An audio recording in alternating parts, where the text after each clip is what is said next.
అనగనగా ఒక పెద్ద అడవి ఉంది. ఆ అడవిలో జంతువులన్నీ చాలా ఐకమత్యంగా, సంతోషంగా జీవిస్తూ ఉండేవి. ఆ వనానికి రాజు సింహం. అది సక్రమమైన పరిపాలనతో అడవిని ఎప్పుడూ కాపాడుతూ ఉండేది. ఒకరోజు సాయంత్రం జంతువులతో సింహం సమావేశంలో ఉంది. అప్పుడు పక్క అడవి నుండి ఒక నక్క గాయాలతో అక్కడికి చేరుకుంది. సింహం నక్కను చూసి, ఎవరు నువ్వు? ఆ గాయాలేంటి? ఈ అడవికి ఎలా వచ్చావు అని అడిగింది. అప్పుడు నక్క, మహారాజా, నేను పక్క అడవిలోనే ఉంటాను. మా వనంలో జంతువులన్నీ కలిసి నాపై దాడి చేసి అడవి నుండి వెళ్ళగొట్టాయి.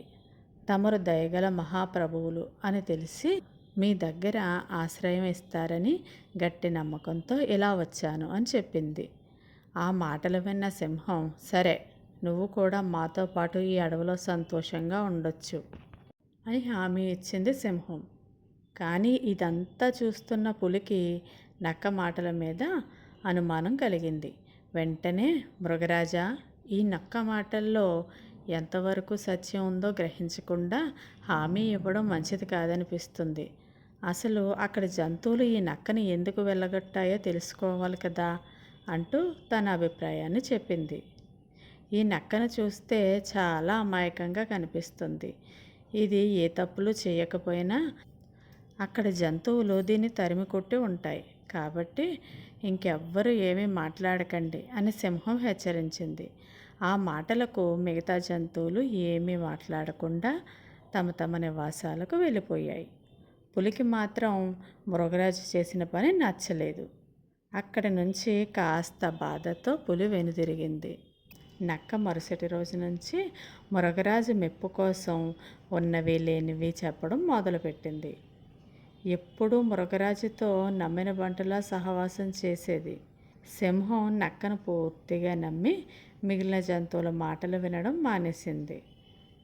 కనీసం అప్పట్లో ఉండే కాలక్షేప సమావేశాలు కూడా నిర్వహించడం మానేసింది.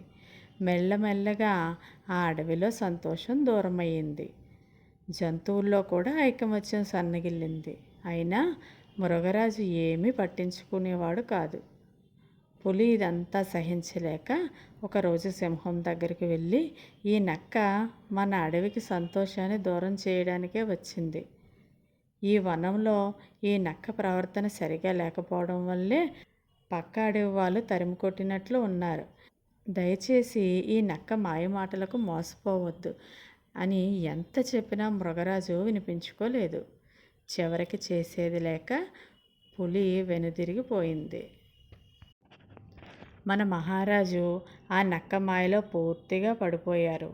మన అడవిలో మళ్ళీ పాత రోజులు రావాలంటే మనమంతా ఏకమై నక్క కపట బుద్ధి మన రాజుకు తెలిసేలా చేయాలి అంటూ నక్క కదలికలను రహస్యంగా గమనించమని గుడ్లగూబకు చెప్పింది పులి.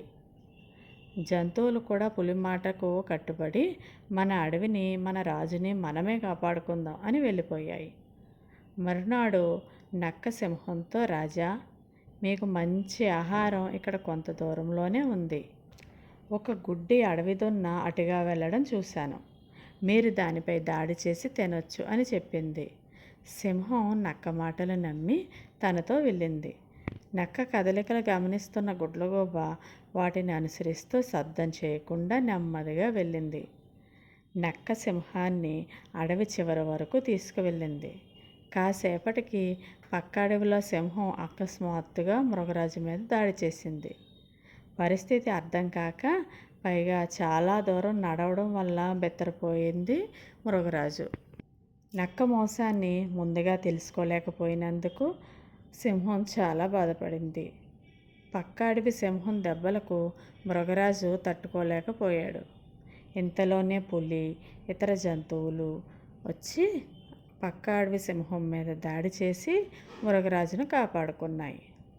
పారిపోతున్న నక్కను పట్టుకుని మృగరాజు ఒకే ఒక్క పంజా దెబ్బతో చంపేసింది. తనను కాపాడిన పులి, ఇతర జంతువులను మృగరాజు క్షమాపణలు కోరింది. ఇకపై ముందులాగే మనం అందరం సంతోషంగా, ఐకమత్యంగా ఉందాం. మోసం చేసేవారు మనతో పాటు ఉంటూ వెన్నుపోటు పొడుస్తారు. చెప్పుడు మాటలు అసలు ఎప్పుడూ వినకూడదని తెలుసుకుంది సింహం.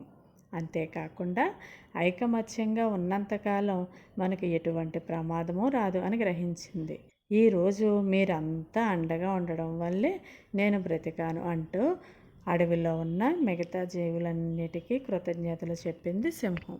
అప్పటి నుంచి అప్పటిలాగే హాయిగా ఆనందంగా అన్ని జంతువులు కలిసి గడపసాగాయి. థ్యాంక్ యూ పిల్లలు. ఈ కథ కనుక మీకు నచ్చినట్లయితే ప్లీజ్ లైక్ చేయండి.